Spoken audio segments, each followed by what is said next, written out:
Good morning, everyone. Right. My name is Gandhi, as Rachel has said. I'm in the enviable position of being retired about a year ago as Mike, but Mike travels much more than I do, so I don't have that same opportunity. However, I have a pension, which is quite nice, because a lot of you probably won't get that. I thought I'll put that in before. Okay, thank you very much. Right. Thank you.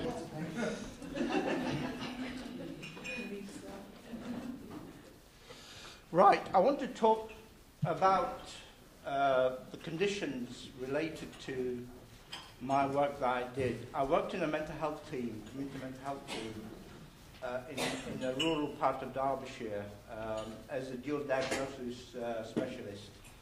And I did that for about 20 years. But I've worked in the addiction field altogether, including dual diagnosis, for about 34 years. So it's been a long time. And I actually set up the dual diagnosis services in 2000,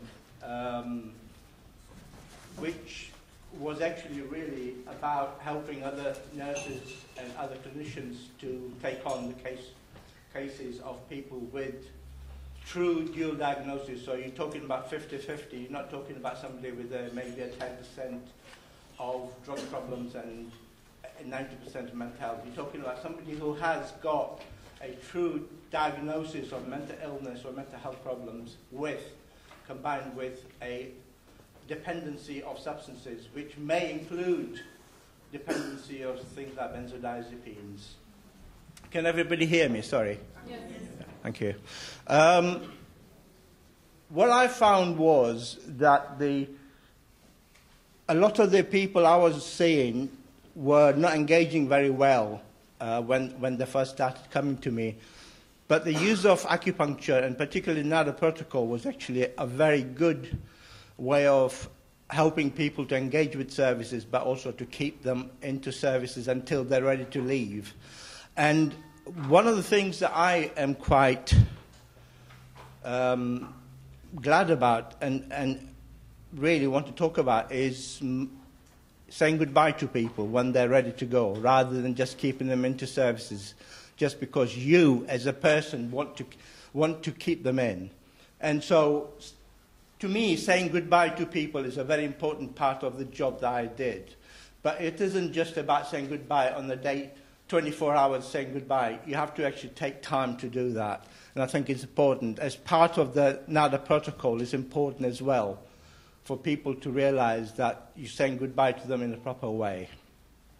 Now, the symptoms and conditions that I think are really benefiting people are really using the NADA protocol. This is one of the main ones. The withdrawal symptoms from benzodiazepines. I think it's one of the most effective treatment of using a withdrawal regime combined with NADA protocol and mindfulness meditation. And I've seen some amazing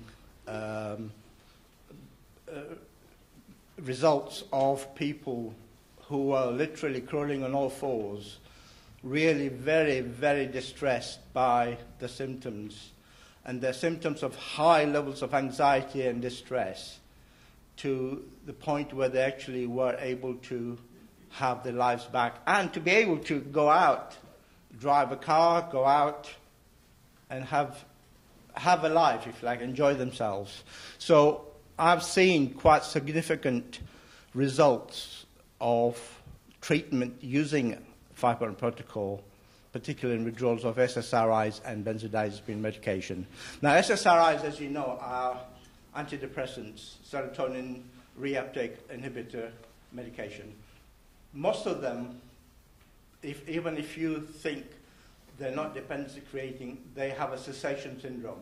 Now, cessation syndrome is where if somebody stops taking it, they will still have the side effects or the withdrawal symptoms related to those medications. So SSRIs aren't immune to people having withdrawal symptoms. contrary to what people may think. And again, benzodiazepine medication as well. Now, we've already talked, Dr. Darton's already talked about side effects. And I'll put down neuroleptic because that's effectively what I'd like to call them, neuroleptic, because it is very much having that type of side effects. And extreme agitation and schizophrenia. Now, the side effects that I think is benefiting by the use of 5-point protocol is what they call akathisia, which is extreme restlessness. And I have treated people using the 5-point protocol to reduce that restlessness quite remarkably. So I think it is actually very effective. And same thing with extreme agitation and schizophrenia. The difficulty with schizophrenia, again, especially in terms of treatment of agitation, it's not always necessarily the agitation is related to the illness, it's also related to the side effects of the medication as well. So I think that you have to be aware of that.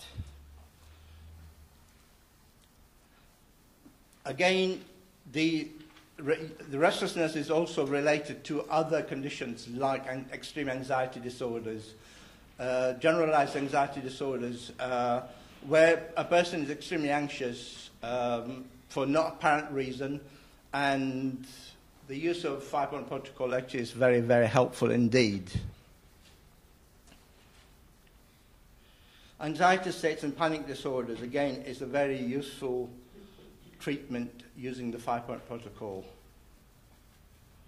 And with bipolar disorders, I think the difficulty with bipolar disorders is, especially when somebody is in a phase of mania, when they're actually very, very agitated, they're on the go all the time, it's difficult to help them to sit down. And using needles is going to be difficult. Maybe when they're slightly coming down, that's when probably the best time to treat them is to use the needles, because at least then you'll be able to help them to sit down, because otherwise they won't sit still for 5 minutes. And certainly, some of the work that I've done is with people with broad spectrum autisms, where people with Asperger's and other broad spectrum autisms have been referred to mental health services because the learning disability teams just cannot cope, because suddenly from being a child they become adult.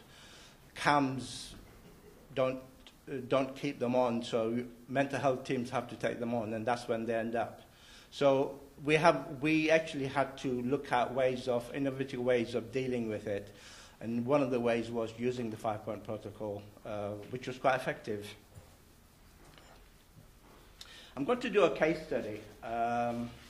Again, I did this same case study in Dublin last year, but it is also highlights the effectiveness of using 5-point protocol combined with mindfulness meditation and some aspects of therapeutic alliance. Therapeutic alliance, basically, really what I'm talking about is actually a kind of supportive psychotherapy where you develop that therapeutic relationship with somebody, a rapport, and then at the end of that relationship you say goodbye, and that the relationship then comes to an end. The ones I'm talking about today is to do with the benzodiazepine physical and psychological dependency. This particular lady was dependent on 40 milligrams of diazepam, which is quite difficult to come off, as a lot of people may realize that. Lorazepam or Ativan 4 milligrams is quite high dose. Temazepam hypnotics 20 milligrams, and the duration of that prescribing was for a 12-month period. However, she was also on other medications before that.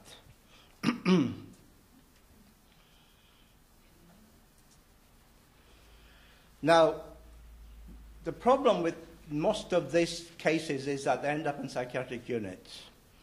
And the difficulty is that they don't get enough time, other people, because most of the wards are quite busy, distressed people around, and it's difficult to give time to somebody who's very, very agitated. and distressed. The detoxification program given to this person was usually 80 milligrams of chloride epoxide, which is what they start off with. Librium is a drug which is actually used quite widely for alcohol detoxes, but we also use it because it has a less side dependency creating problems than you do have with diazepam. So Librium is actually quite, or chloride epoxide is quite a good drug to help somebody to reduce. Unable to adjust to the regime because every time she started reducing, they put it up again because she just couldn't cope. The side effects, the withdrawal symptoms were just too horrific to cope with.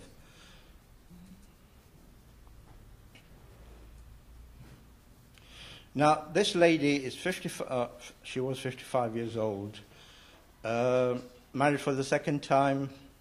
First husband died of cancer. She also had bowel cancer, so a lot of the issues, feelings and issues related to her mortality also came to fore. Worked until 12 months ago, but since then she hasn't been able to work at all, not been able to go out, not been able to drive anywhere, at home, stuck at home all the time.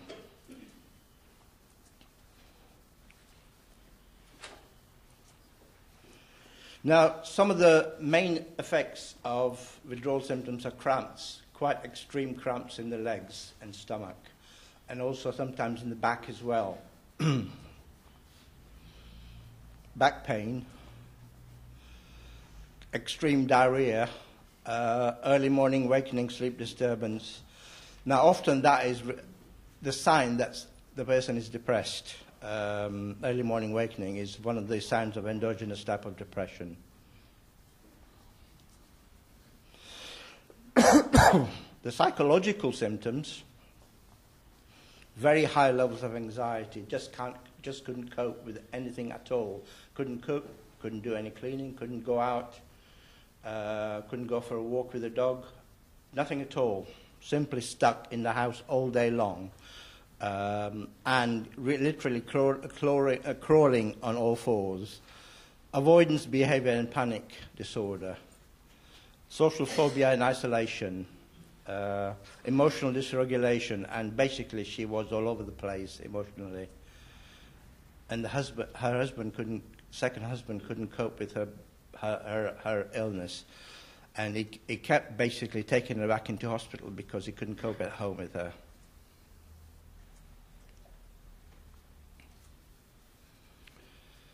Well, we introduced the auricular or the 5-point protocol 3 times a week for 60 minutes daily, and that was actually at her house.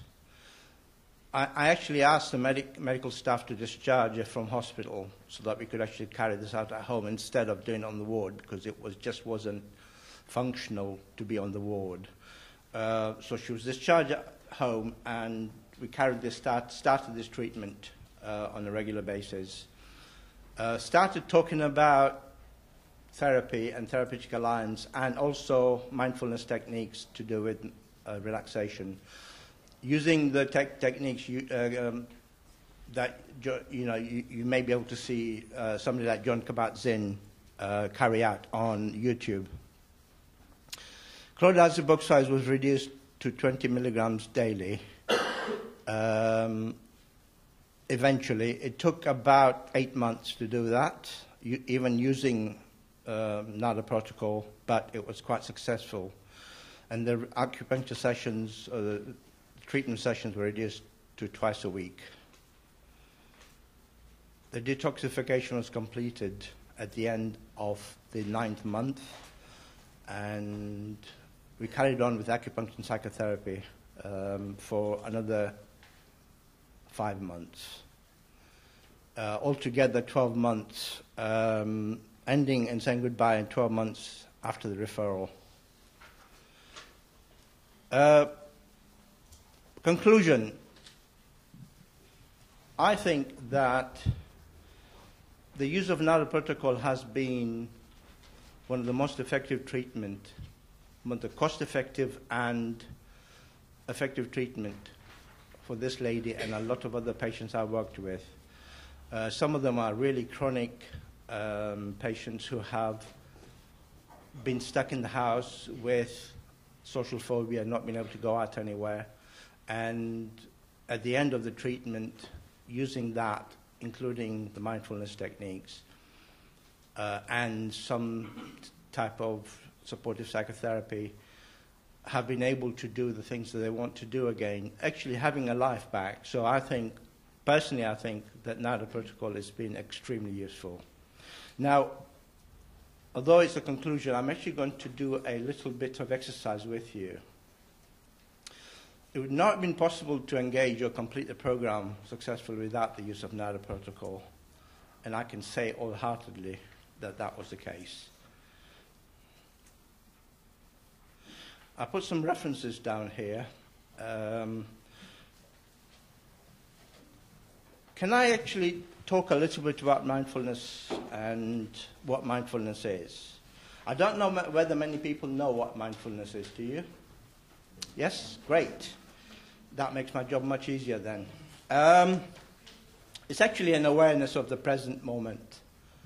So all of you, start thinking about what you're doing now, rather than what you may be doing at 6 o'clock tonight, or what time your train is tonight, or what happened yesterday, or what happened 6 months ago, or what's likely to happen 6 months in the future. It is living and being in the here and now. Through mindfulness, you are freed from becoming entangled in the thoughts of your past, and are freed from worrying about the future.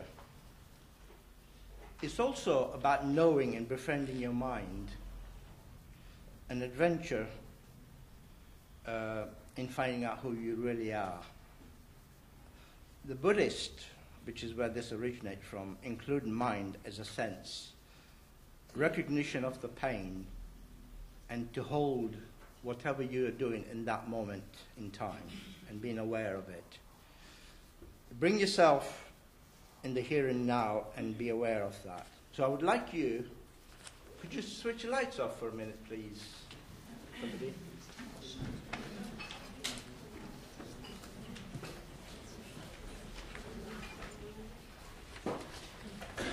I would like you to sit yourself still with heads up and spine upright, with your legs on the floor, both your legs on the floor. If you sit comfortably with your eyes closed and to sit up straight, I would like you to bring your attention to your breathing. Concentrate your mind on your breathing, and you're breathing through your diaphragm. Bring yourself into your breathing, and only your breathing and nothing else.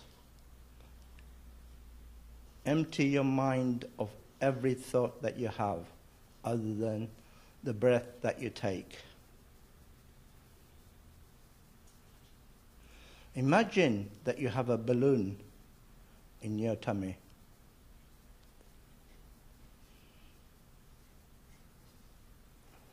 Imagine that in your mind's eye. Every time you breathe in, that balloon inflates. Each time that you breathe out, that balloon deflates. Notice the sensations in your abdomen, in your diaphragm, as the balloon inflates and then deflates.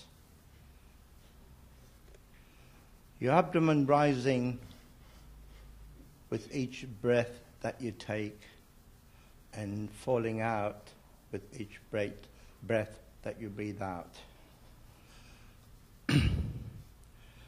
Thoughts will come into your mind, but that's okay, because that's just what human mind does. Simply notice those thoughts, then bring your attention back to your breathing. Likewise, you can notice sounds physical feelings and emotions. And again, just bring your attention back to your breathing. You don't have to follow those thoughts or feelings. Don't judge yourself for having them or analyze them in any way. It's okay for the thoughts to be there. Just notice those thoughts and let them drift on by. And bring your attention back to your breathing. Whenever you notice that your attention has drifted off and becoming caught up in the thoughts or feelings, simply note that the attention has drifted and then bring yourself back to the breathing.